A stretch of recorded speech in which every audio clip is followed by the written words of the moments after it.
एक समय की बात है, काशी में दो पंडितों ने साथ रहकर धर्म और शास्त्रों का अध्ययन किया। शिक्षा पूरी होने पर दोनों विद्वान अपने अपने गांव की ओर चल पड़े। तब के समय यातायात का कोई साधन तो था नहीं। लोगों को एक स्थान से दूसरे स्थान जाने में कई कई दिनों तक समय लग जाते थे।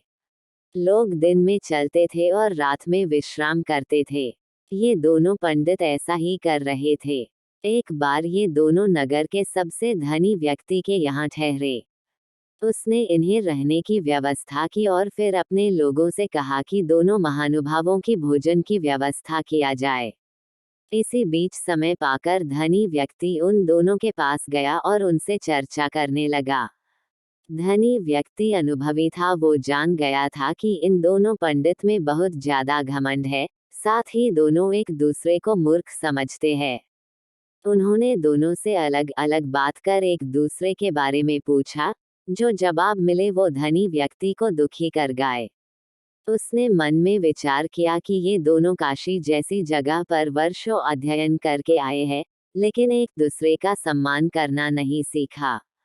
बहरहाल भोजन का समय हो चुका था। धनी व्यक्ति ने उन दोनों को बड़े आदर पूर्वक भोजन कक्ष में बुलाया। एक की थाली में चारा और दूसरे की थाली में भूसा परोसा गया।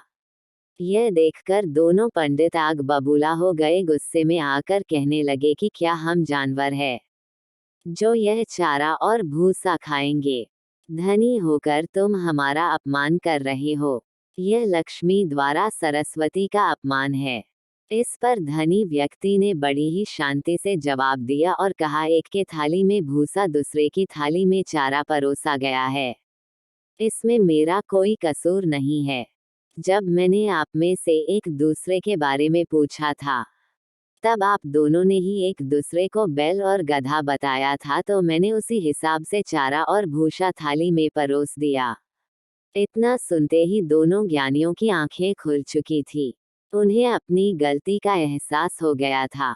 उन्होंने धनी व्यक्ति से क्षमा मांगी और एक दूसरे के प्रति ऐसा सोच रखने के लिए खेद भी जताया। इस कहानी से हमें यही सीख मिलती है कि व्यक्ति में कितना ज्ञान आ जाए उसे घमंड नहीं करना चाहिए। साथ ही दूसरे के प्रति बुरे भाव नहीं रखना चाहिए।